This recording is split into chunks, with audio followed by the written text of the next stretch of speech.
अस्सलाम वालेकुम, मैं डॉक्टर अफ़ज़ल हूँ और आज के सेशन में हम कवर करेंगे कि क्लाउड कंप्यूटिंग क्या है। क्लाउड कंप्यूटिंग की तरफ जाने के लिए मोटिवेशंस क्या-क्या हैं, क्लाउड कंप्यूटिंग के एप्लीकेशन क्या-क्या हैं और कौन सी वो टेक्नोलॉजीज़ हैं जिन पे क्लाउड कंप्यूटिंग डिपेंड करता है और जिनकी वजह से हम क्लाउड कंप्यूटिंग को इस्तेमाल कर पाते हैं। लेकिन सबसे पहले देखते हैं, आप थोड़ा-सा इमेजिन करें कि जब आप सुबह उठते हो तो आप मोबाइल फ़ोन उठाते हैं, अपना व्हाट्सएप ऑन करते हैं, व्हाट्सएप को स्क्रॉल करते हैं, किसी ने आपको मैसेज भेजा हुआ होगा, किसी ने फ़ोटोज़ भेजे हैं, किसी ने वीडियोज़ भेजे हैं, आप उनको देखते हो, डाउनलोड करते हो। सिमिलरली आप अपना कोई सोशल मीडिया का दूसरा अकाउंट खोलते हैं, फ़ेसबुक खोलते हैं, ट्विटर खोलते हैं, वहाँ पे आप टेक्स्ट मैसेजेस पढ़ते हैं, कोई वीडियोज़ देखते हैं, फ़ोटोज़ जो लोगों ने अपलोड की हुई हैं, वो आप देखते होते हो। या फिर आप यूट्यूब की तरफ जाते हैं, अपना कोई फ़ेवरेट यूट्यूब वीडियो देखते हैं, कोई प्रोग्राम जो है उसको स्ट्रीम आउट करते हैं, या फिर आप दफ़्तर जाते हैं, अपना कोई ईमेल अकाउंट खोलते हैं, ईमेल देखते हैं या फिर ईमेल भेज रहे होते हैं। इन सारी सिचुएशन में आप क्लाउड के साथ इंटरेक्ट कर रहे हैं, आप क्लाउड कंप्यूटिंग के साथ इंटरेक्ट कर रहे हैं। तो क्लाउड कंप्यूटिंग से मुराद ये है कि जब आपका डेटा आपके लैपटॉप पे, आपके सिस्टम पे, आपके मोबाइल फ़ोन पे स्टोर या प्रोसेस नहीं हो रहा होता, बल्कि उस कंपनी के रिसोर्सेज पे स्टोर या प्रोसेस हो रहा होता है। और ये जो हम बात कर रहे हैं स्टोरेज की, प्रोसेसिंग की या कंप्यूटिंग पावर की, तो क्लाउड कंप्यूटिंग इससे इस तक लिमिटेड नहीं है कि वो आपको क्लाउड स्टोरेज की सर्विसेज दे रहा है या फिर कंप्यूटिंग की सर्विसेज दे रहा है, या आपको सॉफ्टवेयर की सर्विसेज दे रहा होता है, ये प्लेटफॉर्म की सर्विसेज दे रहा होता है, ये हर किस्म की सर्विसेज आपको दे रहा होता है। तो अगर एक लाइन में हम क्लाउड कंप्यूटिंग को डिफ़ाइन करना चाहें, तो हम कुछ इस तरह डिफ़ाइन करेंगे कि क्लाउड कंप्यूटिंग आपको डेस्कटॉप सर्विसेज इंटरनेट पे देता है, बिल्कुल इसी तरह देता है जिस तरह आप इलेक्ट्रिसिटी का इस्तेमाल करते हो, जिस तरह आप गैस का इस्तेमाल करते हो। जैसे जैसे आपका यूसेज बढ़ता है उसी के मुताबिक आप उसको पे शुरू कर देते हैं। यहाँ पे क्वेश्चन हमारे माइंड में आता है कि हम क्लाउड कंप्यूटिंग का इस्तेमाल क्यों करें। इसके आंसर्स बड़े सारे हो सकते हैं, लेकिन सिंपल सा एक आंसर्स जो है इसको हम मुख्तलिफ पैरामीटर से देखते हैं। इनमें से कुछ पैरामीटर्स हैं जो इम्पोर्टेंट हैं, जो किसी भी स्टूडेंट को, जो क्लाउड का रिसर्चर हो, जो बिग डेटा का रिसर्चर हो, उसको पता होना चाहिए कि कौन से मेन पैरामीटर्स हैं जिसको हमें देखना चाहिए। पहली बात ये है कि जो इस वक्त करंटली कनेक्टेड डिवाइसेस हैं इंटरनेट के साथ, 15 या 20 बिलियन डिवाइसेस, और कुछ लोग इसको ज़्यादा कहते हैं कि ये इससे भी ज़्यादा डिवाइसेस हैं। ये जो एक्सपेक्टेड डिवाइसेस हैं जो कंप्यूटर के साथ कनेक्ट होने वाली हैं, समवेयर इनकी जो डिस्कशन है वो 15 है, और कुछ जो फोरकास्ट हैं वो कहते हैं कि 75 बिलियन डिवाइसेस जो हैं जो 2025 तक या 2030 तक क्लाउड कंप्यूटिंग के साथ या इंटरनेट से के साथ जुड़ जाएंगी। तो ये जो डिवाइसेस इंटरनेट के साथ जुड़ रही हैं, तो इसका मतलब ये है कि ये डिवाइसेस कुछ ना कुछ डेटा जनरेट कर रही हैं। अब देखें, आप अगर एंड्रॉयड मोबाइल फ़ोन का इस्तेमाल करते हो, तो इस मोबाइल फ़ोन के अंदर कितने सारे एप्लीकेशंस हैं, कितने सारे सेंसर्स हैं। अगर इसके आप कैमरा की बात करते हैं तो ये कितना हाई डेफिनेशन की वीडियोज़ रिकॉर्ड करता है, कितने हाई डेफिनेशन की फ़ोटोज़ जो है वो खींचता है। और अभी जो ज़्यादातर मोबाइल फ़ोन्स हैं वो 4K में रिकॉर्डिंग कर रहे होते हैं, और कहीं ना कहीं जाके हमें ये डेटा क्लाउड की तरफ भेजना ही होता है। तो ये जो इतने ज़्यादा डिवाइसेस हैं, इतना ज़्यादा डेटा जनरेट हो रहा है, तो डेफिनेटली इस डेटा को हैंडल भी करना पड़ेगा। जब ये डेटा, इसको हम बोलते हैं बिग डेटा, और बिग डेटा के बारे में मैंने तफसील से बात की है कि बिग डेटा हम कब कहेंगे कि ये बिग डेटा है, और कब हमें इसके लिए बिग डेटा की टेक्नोलॉजीज़ चाहिए होंगी। क्योंकि अगर आपके पास एक सिस्टम है, कभी कभी अगर आप उस पर 4K वीडियो को एडिट करना शुरू कर दें, तो आप देखेंगे कि आपकी कंप्यूटिंग जो पावर है, आपके कंप्यूटर की जो कंप्यूटिंग पावर है या जो मेमोरी उसकी पावर है, वो कभी कभी आप देखते हैं कि वो कम पड़नी शुरू हो जाती है, वो पूरी नहीं हो रही होती। जब एक एप्लीकेशन के लिए या एक यूज़र के लिए कंप्यूटर के रिसोर्सेज कम पड़ते हैं, तो आप देखें कि जब उसके साथ hundreds and thousands devices connected हों, यूज़र्स कनेक्टेड हों, वो अपना टास्क भेज रहे हों, तो वो सारा टास्क कैसे एग्जीक्यूट होगा। डेफिनेटली जहाँ पे ये बिग डेटा होगा तो हम बिग डेटा के लिए बिग डेटा का टेक्नोलॉजी का इस्तेमाल करेंगे, जिस तरह हम क्लाउड कंप्यूटिंग का यूज़ करते होते हैं। तो बिग डेटा को कैसे डिफाइन करें, यहाँ पे शॉर्टली मैं कहता हूँ कि जो बिग डेटा है इंतहाई मैसिव होगा और इंतहाई कम्प्लेक्स डेटा सेट होंगे, और इसको हम 3 वेज से डिफाइन करते हैं कि ये बिग इन द वॉल्यूम, इनका वॉल्यूम ज़्यादा होगा, और ये वैरायटी इसकी डिफरेंट होगी, मतलब ये अनस्ट्रक्चर्ड डेटा होगा, ये टेक्स्ट फॉर्मेट में हो सकता है, ये फ़ोटोज़ के फॉर्मेट में हो सकता है, ये फिर वीडियोज़ के फॉर्मेट में हो सकता है। और दूसरी बात इसकी वेलोसिटी है कि ये डेटा कंटिन्यूसली जनरेट हो रहा है, कहीं ऐसा नहीं है कि फॉर एग्जांपल 10 GB या 1 टेराबाइट या 2 टेराबाइट है स्टोर्ड है, इंक्रीज़ नहीं करा, बल्कि ये मुसलसल बढ़ेगा, मुसलसल जनरेट होगा।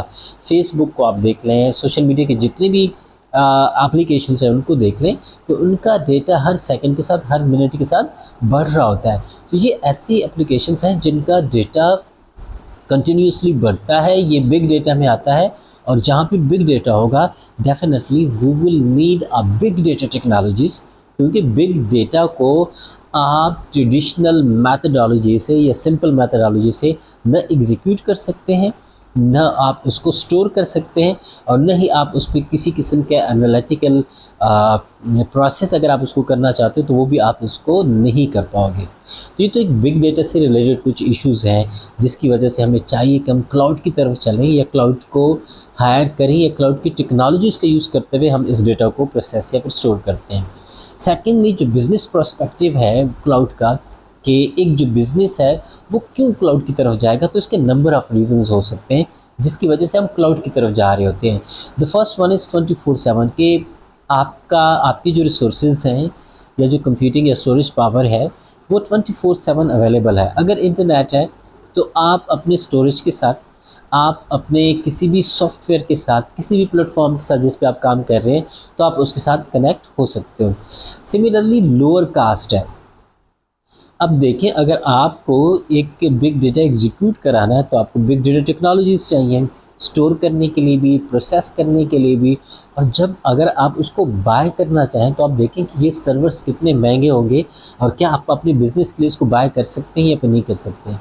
लेकिन हम क्या करते हैं कि बजाय इसके कि हम ये पूरा सिस्टम, पूरा सर्वर ख़रीदें, हम सिर्फ रिसोर्सेज हायर कर लेते हैं। जिस तरह हम क्लाउड से हायर कर लेंगे, हम अमेज़ॉन से हायर कर लेंगे, हम किसी कहीं और से हायर कर लेंगे, बजाय इसके कि परचेज़ करें, हम हायर करते हैं, हम रेंट करते हैं और इसी पे अपना काम चला रहे होते हैं।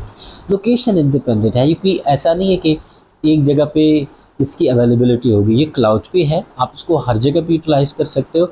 जहाँ पे इंटरनेट की अवेलेबिलिटी है, जहाँ पे इंटरनेट जो है वो कंटिन्यूसली अवेलेबल है, तो आप इसको कहीं भी इसको यूज़ कर सकते हैं। पे एज़ द गो है, जितना आप यूटिलाइज़ करते हैं उतना ही आप पे करते हो। ये बिल्कुल एग्जैक्टली इसी तरह है कि आप मोबाइल फ़ोन से कॉल्स करते हैं, तो जितना यूज़ करते हैं, जितना यूटिलाइजेशन होती है उसके मुताबिक आप उसको पे करते हो। आप इलेक्ट्रिसिटी को देख लें कि जितनी इलेक्ट्रिसिटी आप यूज़ करते हैं उस इलेक्ट्रिसिटी के मुताबिक आप पे करते हो। आप जितना गैस का इस्तेमाल करते हैं तो जितना आपने यूटिलाइजेशन की है उसके मुताबिक आप उसको पे करते हैं। द नेक्स्ट थिंग इज़ कि आपको कोई परेशान होने की ज़रूरत नहीं होती, फ़िक्र करने की ज़रूरत नहीं होती कि आपने बैकअप लेना है, या फिर अगर जहाँ पे आपने डेटा को स्टोर किया वहाँ पे अगर कोई इशू बनता है तो फिर क्या बनेगा। क्लाउड कंप्यूटिंग टेक्नोलॉजीज़ आपके डेटा को रेप्लिकेट करती हैं, आपके डेटा के बैकअप्स बनाती हैं, और आपको इस सिलसिले में किसी किस्म के वरीज़ की ज़रूरत नहीं होती, ये सब कुछ ऑटोमेटिकली हो रहा होता है। द नेक्स्ट थिंग इज़ ये क्लाउड कंप्यूटिंग जो है रिसोर्सेज के यूटिलाइजेशन को बढ़ाता है। आप एक सिस्टम इस्तेमाल कर रहे हैं तो आप उसको कितना इस्तेमाल रख पाएंगे, कितने वक्त तक इसको इस्तेमाल कर पाएंगे 24 आवर्स में, या फिर कितना ज़्यादा वर्क लोड अपने सिस्टम पे डाल सकेंगे। अब बहुत ही कम 20 या 30% तक उसका यूटिलाइज़ कर लेंगे, लेकिन वो सिस्टम या सर्वर्स जो क्लाउड से कनेक्टेड हैं, उसका मतलब ये है कि वहाँ पे 100,000 जो लोग हैं या यूज़र्स हैं वो उसके साथ कनेक्टेड हैं, वो उन सर्विसेज को, कंप्यूटिंग पावर को, स्टोरेज पावर को, नेटवर्किंग के जो रिसोर्सेज हैं, या जो आपकी एप्लीकेशंस आपने डेवलप की हुई हैं, या जो प्लेटफॉर्म आप डिप्लॉय करना चाह रहे हैं, तो ये पूरी दुनिया को अवेलेबल होती हैं 24 24/7 आवर्स इसकी अवेलेबिलिटी होती है। तो इसलिए इसकी जो यूटिलाइजेशन है, वर्चुअलाइजेशन की टेक्निक इस्तेमाल की जाती हैं, तो इनकी जो यूटिलाइजेशन है वो बहुत ही ज़्यादा होती है और बहुत ज़्यादा इन रिसोर्सेज को यूटिलाइज़ किया जाता है। सेल्फ सर्विसेज है, आपको कोई ख्याल नहीं रखना पड़ता कि कहीं इसमें ख़राबी आ जाएगी, कहीं इसमें कोई मसला हो जाएगा। ये सेल्फ सर्विसेज होती हैं, आपको इसके बारे में कोई वरीज़ की ज़रूरत नहीं होती। अगर एक सर्वर ख़राब भी होता है तो ये माइग्रेट करते हैं एक सर्वर से दूसरे सर्वर तक, एक वर्चुअल मशीन से दूसरे वर्चुअल मशीन तक।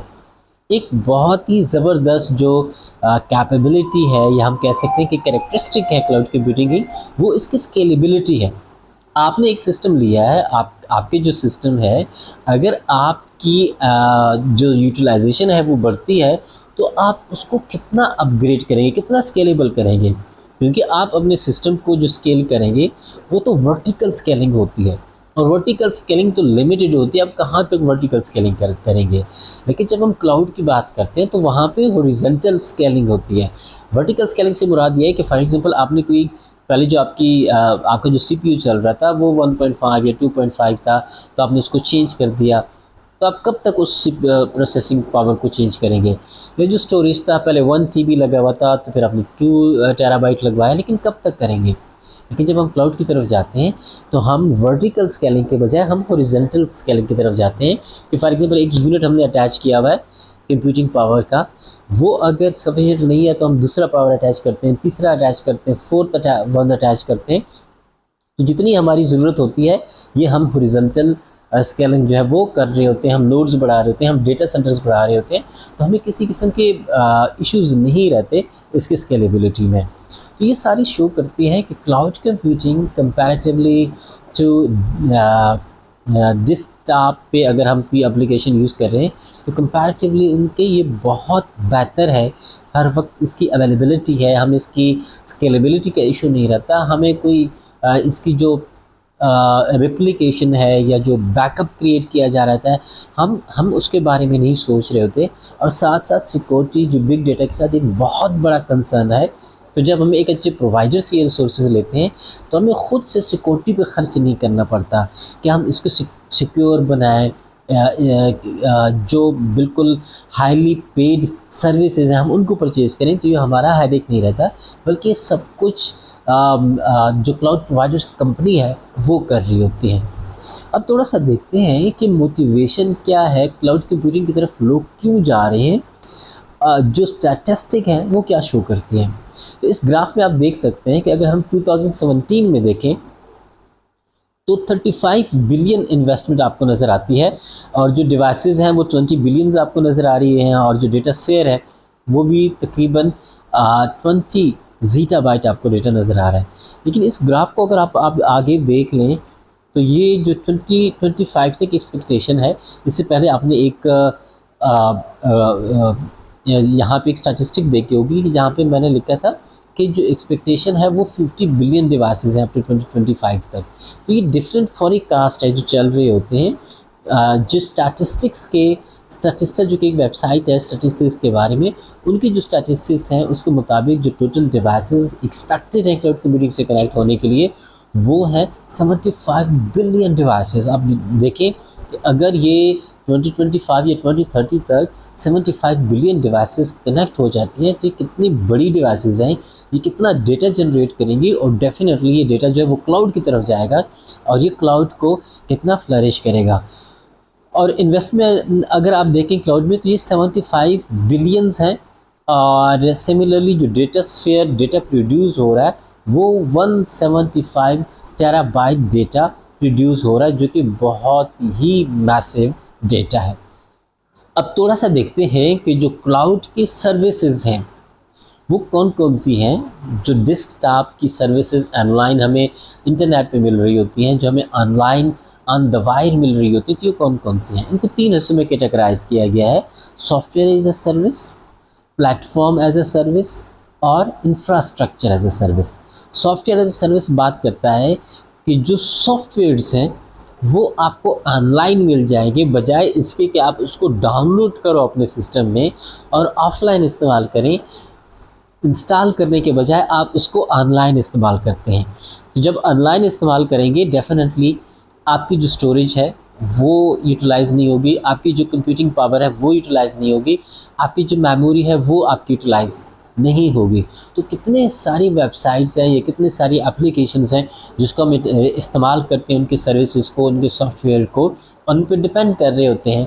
कैनवा अगर आप यूज़ करते होते हैं तो कैनवा एक प्लेटफॉर्म है जो कि ग्राफिक्स को एडिट करती है, फ़ोटोज़ को या वीडियोज़ को एडिट करती है। तो उसको अगर आप देख लें तो बहुत हाई डेफिनेशन की वीडियोज़ या फिर फ़ोटोज़ को हम वहाँ पे एडिट करते हैं, लेकिन ना हमारी स्टोरेज लग रही होती है, स्टोरेज भी क्लाउड पे कैनवा की लग रही होती है, और इसी तरह जो मेमोरी है, जो कंप्यूटिंग पावर है, तो वो भी कैनवा के सर्वर्स की लग रही होती है। तो हमारे पास अगर कोई भी ब्राउज़र है, चाहे मोबाइल फ़ोन का है, चाहे टैबलेट का है या चाहे लैपटॉप का है, तो हम इसका इस्तेमाल करते हुए आसानी से कोई भी वीडियोज़ को या कोई भी फ़ोटोज़ को एडिट कर सकते हैं या कोई भी डिज़ाइनिंग वहाँ पे कर सकते हैं। सिमिलरली आप जीमेल का भी इस्तेमाल करते हैं, इसके अलावा भी बहुत ज़्यादा एप्लीकेशंस हैं जिसका आप इस्तेमाल करते हैं, ऑनलाइन इस्तेमाल करते हैं, लेकिन आप उसको डाउनलोड नहीं करते, डाउनलोडेड वर्जन आप इसका इस्तेमाल नहीं करते। जो सेकंड थिंग है वो प्लेटफॉर्म एज ए सर्विस है।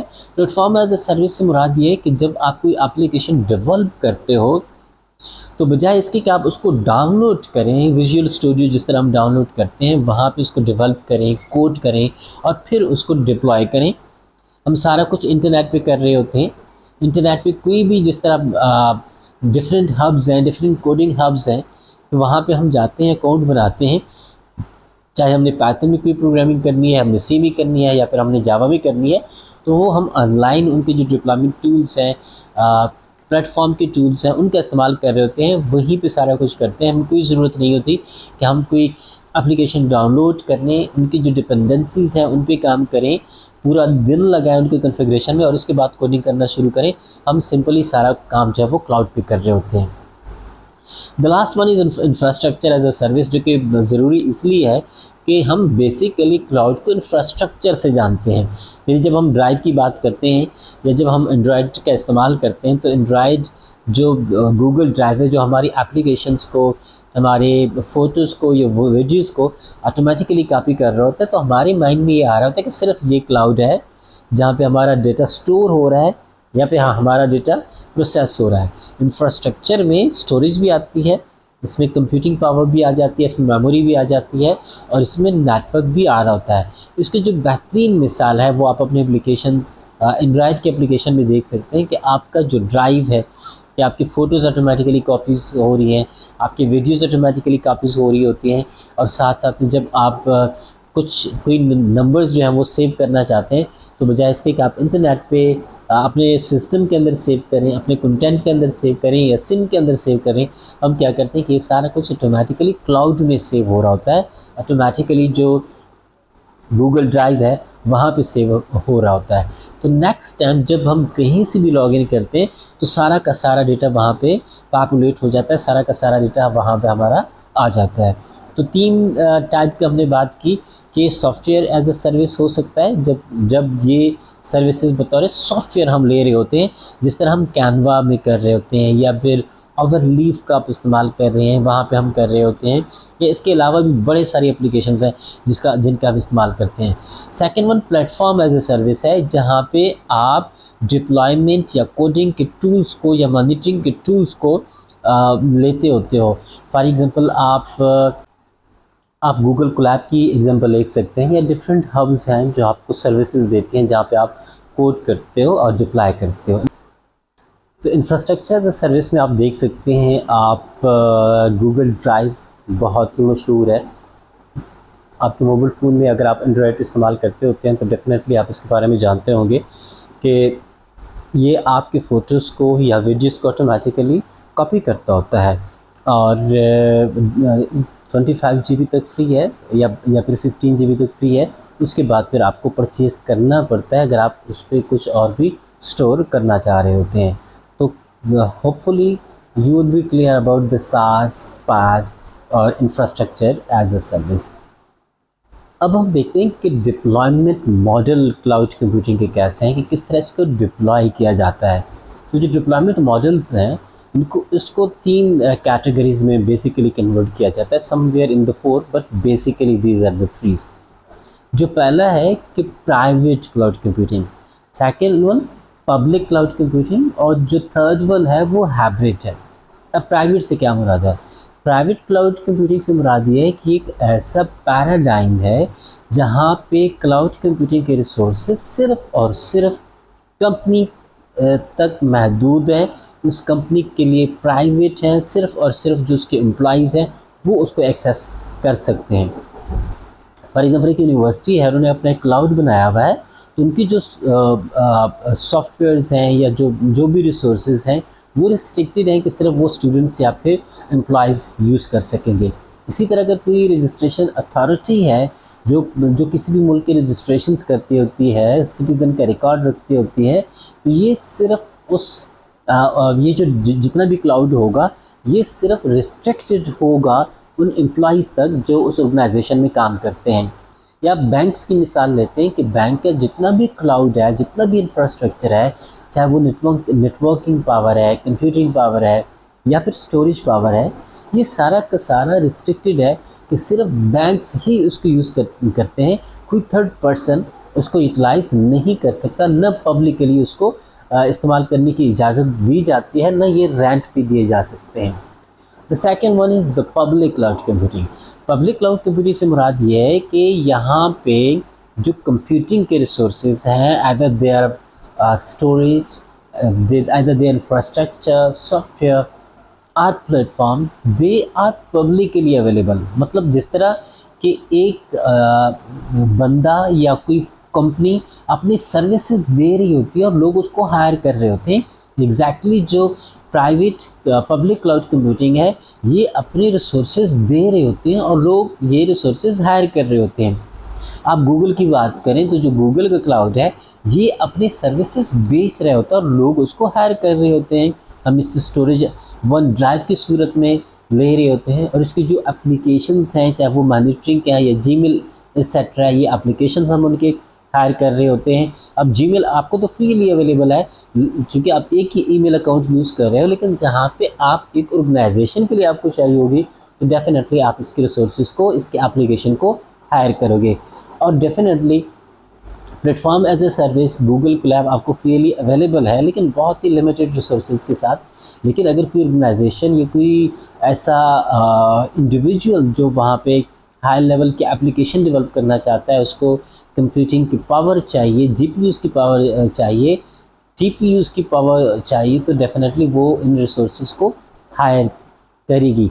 तो ये जो आपको पब्लिकली ये रिसोर्सेज मिलते हैं जहाँ पे आप हायर करते हैं, तो ये पब्लिक क्लाउड कहलाता है। चाहे वो आपको क्लाउड दे रहा हो, जी गूगल क्लाउड दे रहा है, चाहे ये आपको अमेज़ॉन दे रहा है या कोई भी थर्ड कंपनी या माइक्रोसॉफ्ट वन ड्राइव वगैरह की सूरत में आपको दे रही होती है। इसी तरह आप प्लेटफॉर्म एज अ सर्विस की अगर आप बात कर रही हैं तो प्लेटफॉर्म एज अ सर्विस में भी प्लेटफॉर्म्स कुछ ना कुछ तो आपको फ्रीली अवेलेबल मिल जाते हैं, लेकिन जब आप उसको हाई लेवल पे जाके यूटिलाइज़ करते हो तो डेफिनेटली ये रिसोर्सेज आपको परचेज़ करनी पड़ती हैं। तो ये तो हमने देखा कि क्लाउड कंप्यूटिंग क्या है। डेफिनेटली हम डेली रूटीन में हर दिन क्लाउड रिसोर्सेज का इस्तेमाल करते होते हैं। और फिर हमने देखा कि क्लाउड कंप्यूटिंग ज़रूरी क्यों है, क्योंकि हमने देखा कि इतने सारी डिवाइसेस क्लाउड के साथ कनेक्ट हो रही हैं, इतना ज़्यादा डेटा जब वो जनरेट हो रहा है, तो ये डेटा इतना मैसिव है, इतना बिग है ये डेटा कि हम उसको ट्रेडिशनल टेक्नोलॉजी से एग्जीक्यूट नहीं कर पाएंगे, कंप्यूट नहीं कर पाएंगे, स्टोर नहीं कर पाएंगे। तो डेफिनेटली हमें क्लाउड की तरफ जाना ही पड़ता है। तो वो क्या टेक्नोलॉजी है जो ये मुमकिन बनाती है कि वो बिग डेटा को प्रोसेस करें, बिग डेटा को एग्जीक्यूट करें, या बिग डेटा पे किसी किस्म की अगर टेक्निक्स अप्लाई करनी है तो वो टेक्निक्स वो टूल जो है वो बिग डेटा पे अप्लाई करें। तो यहाँ पे आप देख सकते हैं कि कुछ जो टेक्नोलॉजीज़ हैं जो बहुत ज़्यादा पॉपुलर हैं, जब भी आप क्लाउड कंप्यूटिंग डिस्कस करते हो या जब भी आप बिग डेटा को डिस्कस करते हो, तो ये कुछ टेक्नोलॉजीज़ हैं जो आप ज़रूर आपके सामने आती हैं, आप ज़रूर उसको डिस्कस करते होते हो। थोड़ा सा मैं एक कॉन्सेप्ट आपको दूंगा पैरेलल प्रोसेसिंग का और डिस्ट्रीब्यूटेड प्रोसेसिंग का, क्योंकि ये पैरेलल प्रोसेसिंग और डिस्ट्रीब्यूटेड प्रोसेसिंग ही है जो मुमकिन बनाती है कि हम डेटा को फास्टली प्रोसेस करें। मिसाल के तौर पे हमने बात की बहुत बड़ा डेटा है, लेकिन अगर सिस्टम एक है तो वो कैसे डेटा प्रोसेस होगा। अगर आपकी किचन में बहुत ज़्यादा काम है, आपका एक वहाँ पे शेफ़ लगा हुआ है, वो काम कर रहा है, तो अगर आपने एक घर के लिए खाना बनाना है तो डेफ़िनेटली वो बना लेगा। लेकिन अगर आपके मेहमान आ रहे हैं, 40-50 लोग आ रहे हैं, तो डेफ़िनेटली जो एक शेफ़ आपने लगाया हुआ है वो ये काम नहीं कर पाएगा। तो हम क्या करते हैं, हम करते ये हैं कि हम 4-5 शेफ़ और लगा देते हैं।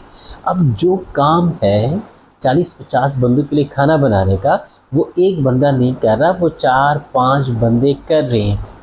डेफ़िनेटली ऐसी टेक्नोलॉजी क्लाउड यूज़ करती होती है कि बजाय इसके कि आपका डेटा सिर्फ एक सीपीयू प्रोसेस करे, उसको हम मोर देन 1 सीपीयूज़ पे डिवाइड कर देते हैं, जिसको हम कहते हैं कि पैरेलल प्रोसेसिंग। जितना भी डेटा आ रहा होगा उसको मोर देन 1 प्रोसेसर, अब ये प्रोसेसर 1-2 नहीं होंगे, हंड्रेड्स में नहीं होंगी, थाउजेंड्स ऑफ प्रोसेसर्स होती हैं जो आपके डेटा को एग्जीक्यूट करती हैं। और आप जानते होंगे जीपीयूज़ के बारे में कि जीपीयू कैसे काम करता है। ये तो पैरेलल प्रोसेसिंग का कंसेप्ट है।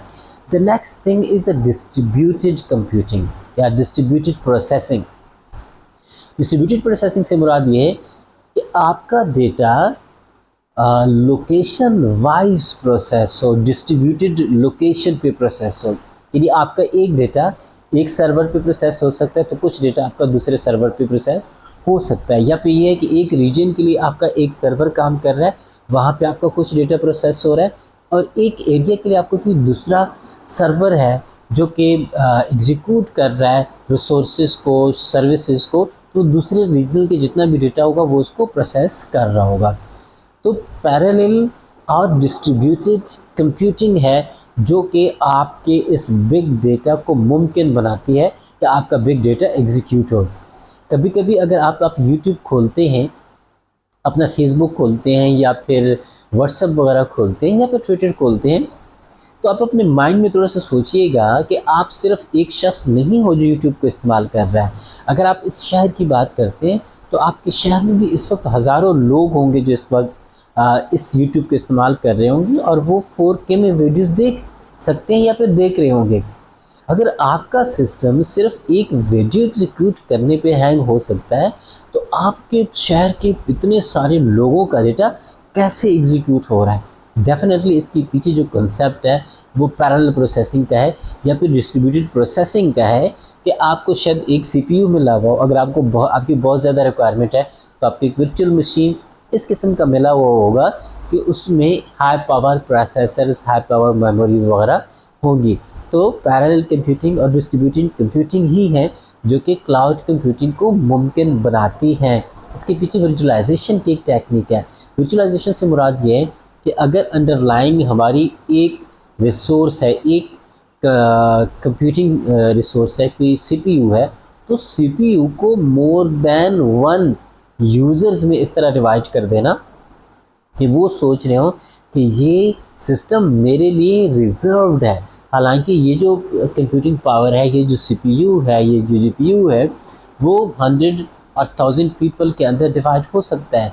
इसी तरह जो स्टोरेज है उस पर हम वर्चुअलाइजेशन को या नेटवर्किंग में वर्चुअलाइजेशन अप्लाई करते हैं, और जो अंडरलाइंग रिसोर्सेज होती हैं उसको हम मोर देन 100 और थाउजेंड्स ऑफ यूज़र्स हैं उनमें तकसीम कर देते होते हैं। तो ये पैरेलल प्रोसेसिंग, डिस्ट्रीब्यूटेड प्रोसेसिंग होगी, या जो वर्चुअलाइजेशन है, इसके ऊपर जो बेसिक टेक्नोलॉजीज़ हैं जो काम कर रही होती हैं, जिस वक्त यूज़ हो रही है, वो कौन कौन सी हैं।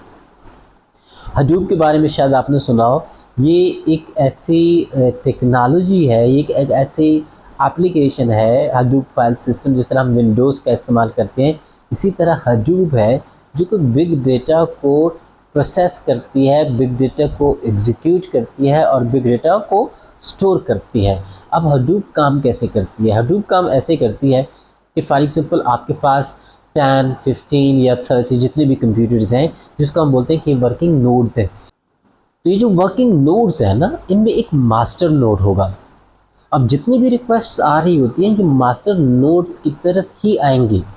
यानी कि मैंने भी आपसे बात की है कि फॉर एग्जांपल एक शहर के 1000 लोग हैं जो यूट्यूब के साथ कनेक्टेड हैं, तो इन सारों की जो रिक्वेस्ट है ये मास्टर नोड के पास जाएगी।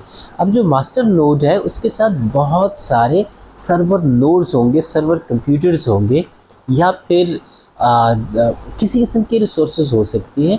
तो ये जो वर्कलोड होगा, ये नोड ये डिस्ट्रीब्यूट करेगा इन क्लाइंट्स में, इन सर्वर्स नोड्स में।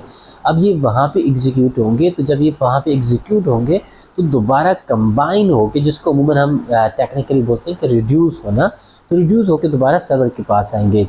तो ये मैपिंग यानी कि वर्कलोड का आना सर्वर के पास, और फिर सर्वर का दोबारा इसको डिस्ट्रीब्यूट कर देना डिफरेंट नोड्स में, इसको मैपिंग बोलते हैं। और फिर दोबारा से सोल्यूशन के बाद दोबारा या प्रोसेसिंग के बाद दोबारा मास्टर नोड्स की तरफ आना, जिसको हम मैप और रिड्यूस बोलते हैं। ये वो तरीक़ाकार है जिसमें डिस्ट्रीब्यूटेड कंप्यूटिंग या पैरेलल कंप्यूटिंग इस्तेमाल की जाती है, और आपका जो डेटा है वो बहुत ही एफिशिएंट तरीके से एग्जीक्यूट किया जाता है। The second one is a spark.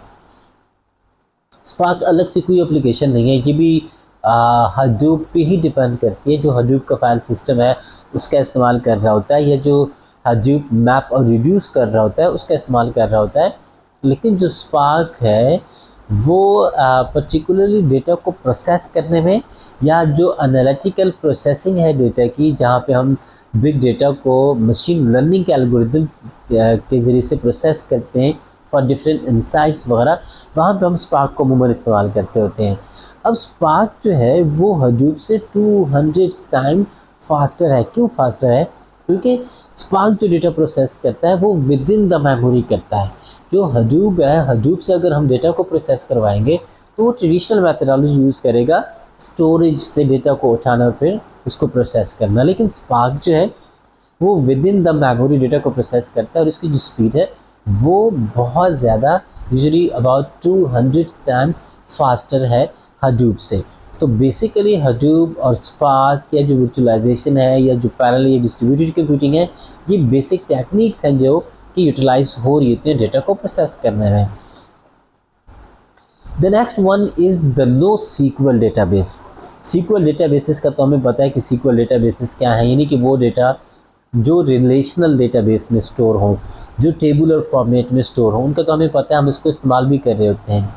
लेकिन जहाँ पे हमारा डेटा स्ट्रक्चर फॉर्मेट में नहीं है, जहाँ पे हमारे पास रिलेशनल डेटा नहीं है, जहाँ पे हमारे पास टेबुलर डेटा नहीं है, अनस्ट्रक्चर्ड डेटा है, ये टेक्स्ट में हो सकता है, ब्लॉक्स की सूरत में हो सकता है, तस्वीरें आ सकती हैं, वीडियोज़ आ सकते हैं, तो वहाँ पे नो सीक्वल डेटाबेस काम करने वाला नहीं है। तो वहाँ पे हम इस्तेमाल करते हैं नो सीक्वल डेटाबेस। अब नो सीक्वल डेटाबेस क्या करेगा कि ये किसी डॉक्यूमेंट के फॉर्मेट में या जेसन डॉक्यूमेंट के फॉर्मेट में आपके डेटा को स्टोर करेगा। तो ये नो सीक्वल डेटाबेसेस हैं जो डेटा को एग्जीक्यूट कर रही होती हैं। तो होपफुली आपको क्लियर हो जाएगा कि हमारा जो डेटा है, जब हम क्लाउड का इस्तेमाल करते हैं, चाहे हम यूट्यूब का इस्तेमाल करें, चाहे हम फेसबुक का इस्तेमाल करें, तो हमारा डेटा बेसिकली प्रोसेस कैसे होता है, किस तरह पैरेलल प्रोसेसिंग होती है, किस तरह डिस्ट्रीब्यूटेड प्रोसेसिंग होती है, किस तरह इसके पीछे वर्चुअलाइजेशन की टेक्निक काम करती है जो हमें वर्चुअली रिसोर्सेज प्रोवाइड करती है, या जो हडूप का कंसेप्ट है जो कि डिस्ट्रीब्यूटेड प्रोसेसिंग करवा रहा होता है, या जो स्पार्क का कंसेप्ट है जो इन मेमोरी डेटा को प्रोसेस करके हमें इंसाइट दे रहा होता है। तो आपको आइडिया हो गया होगा कि इसके बिहाइंड ये जो पूरा स्ट्रक्चर है, या ये जो पूरी फिगर है, ये काम कैसे करती है। अब थोड़ा सा देखते हैं कि डेफिनेटली क्लाउड के बहुत ज़्यादा फ़ायदे हैं, इसमें तो कोई शक नहीं है। और हमारी जितनी भी एप्लीकेशंस हैं वो क्लाउड की तरफ जा रही हैं। एक आम बंदे का जो डेटा है वो भी क्लाउड पे सेव है। तो जो हमारी बड़ी ऑर्गेनाइजेशन है डेफिनेटली वो तो क्लाउड पे ही डिपेंड कर रही है, और क्लाउड के बगैर चारा भी नहीं है, क्योंकि आप जो है वो ग्लोबल एक्सेस बनाना चाहते हो, आप ग्लोबली रीच चाहते हो। तो जब आप ग्लोबली रीच चाहते हैं, ग्लोबली आप अपना बिज़नेस को एक ग्रोथ देना चाहते हैं, तो definitely you need the cloud, और आपको क्लाउड की तरफ जाना भी चाहिए। लेकिन ये क्या क्या कंसर्न्स हैं, क्या इश्यूज़ हैं जो क्लाउड के साथ हैं, जो इश्यूज़ बनाती हैं या बतौर इश्यूज़ अराइज़ होती हैं। जो सबसे पहला ये है कि इसकी वजह से नेटवर्क कंजेशन होती है। आप देखते हैं कि जब आप शाम के वक्त सोशल मीडिया का यूज़ करते हैं या फिर यूट्यूब का यूज़ करते हैं कि इसके अलावा भी कोई एप्लीकेशन आप यूज़ करते हैं, तो आप देखेंगे कि इंटरनेट की स्पीड बहुत ज़्यादा स्लो है। सुबह के वक्त ये स्पीड बहुत बेहतर होती है, आप बहुत बेहतरीन तरीके से इस्तेमाल करते हो, लेकिन सेकंड टाइम आप नहीं कर सकते। क्यों?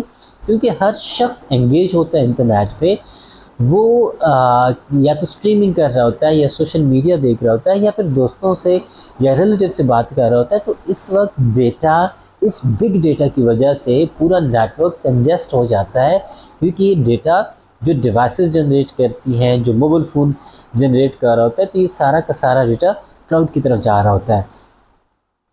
जो सेकंड इश्यू है कि वो स्पेशल हार्डवेयर और सॉफ्टवेयर है।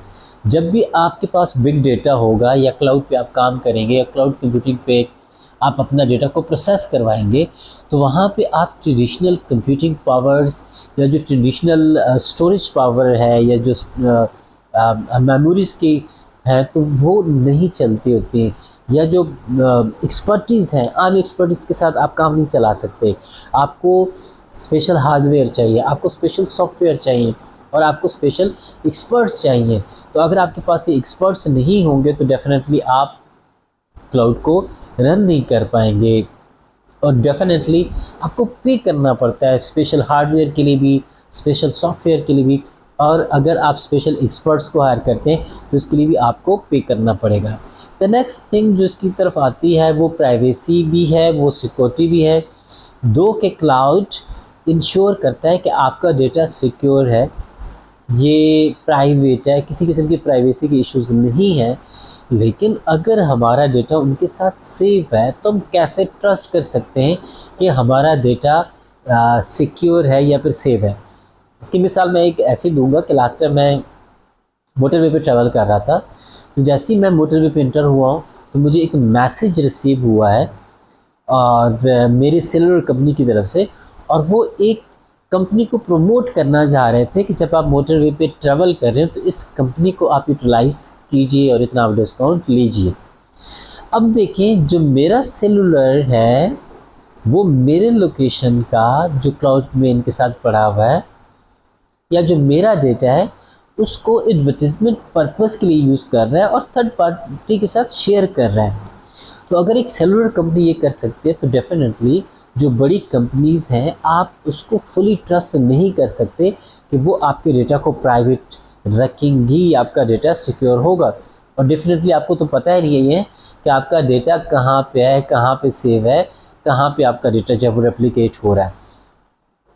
मिसयूज़ भी हो सकता है, जिस तरह मैंने अभी बात की कि मेरी लोकेशन शेयर की गई, मेरा जो डेटा है वो मिसयूज़ हुआ, तो आपका डेटा, आपके जितने भी क्लाउड प्रोवाइडर्स हैं जिनके साथ आप डेटा स्टोर करते होते हो, तो उसका मिसयूज़ भी हो सकता है।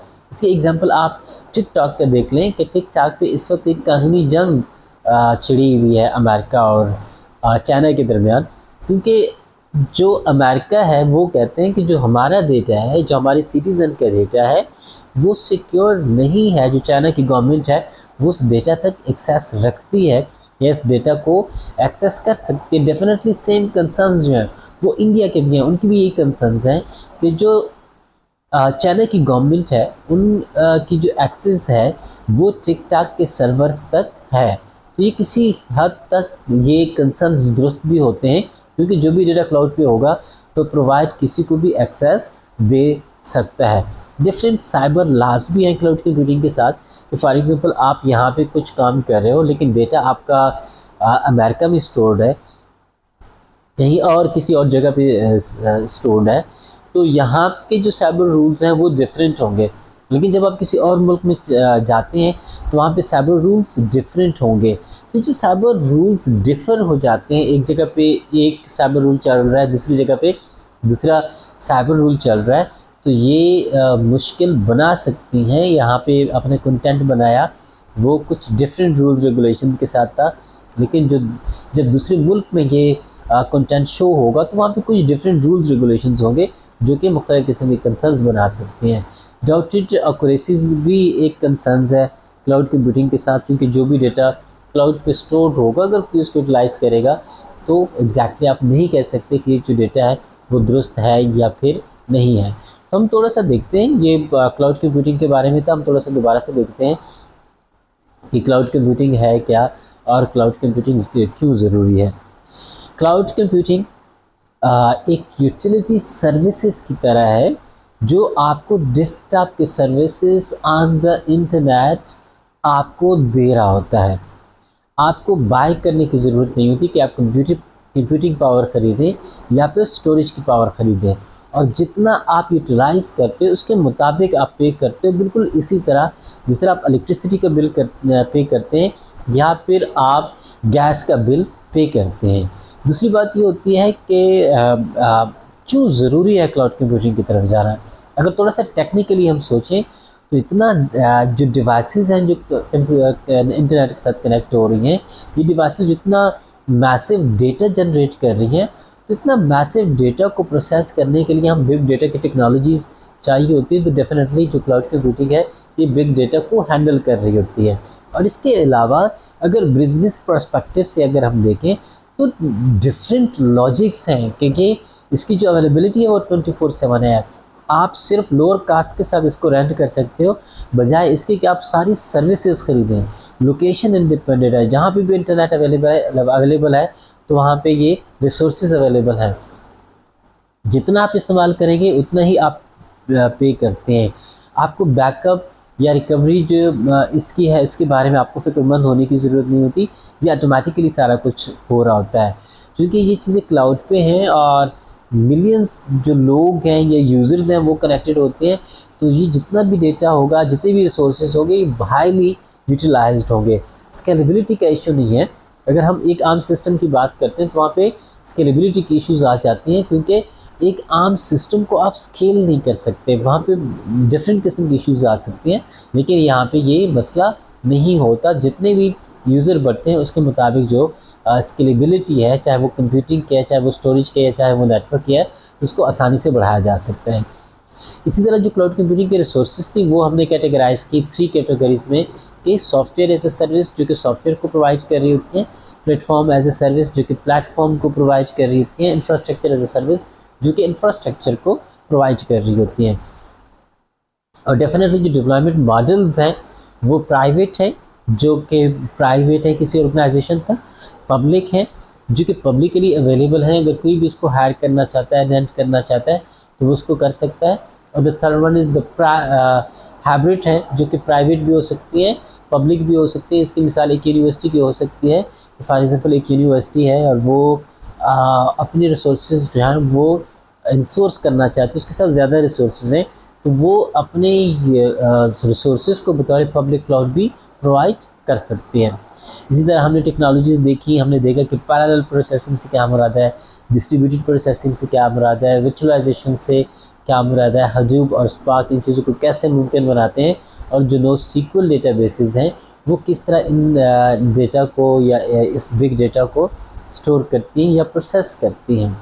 हमने कंसर्न्स देखे कि ये सारा बिग डेटा अगर क्लाउड की तरफ जाएगा तो जो नेटवर्क कंजेशन है वो होगी, स्पेशल हार्डवेयर या सॉफ्टवेयर हमें चाहिए होंगे, और जो टेक्नोलॉजी एक्सपर्ट हैं, हमें टेक्नोलॉजी एक्सपर्ट चाहिए होंगे, तभी जाके हमारा डेटा प्रोसेस होगा। प्राइवेसी और सिक्योरिटी के बारे में आप उस पर ट्रस्ट नहीं कर सकते। आपका डेटा मिसयूज़ हो सकता है। आप एक जगह पे काम कर रहे हैं, डेटा आपका दूसरी जगह पे स्टोर्ड है, तो जो साइबर लॉज हैं वो डिफरेंट हैं, उनको हैंडल करना, सिंक्रोनाइज करना भी मुश्किल है। तो this was all about the cloud computing. Thank you so much.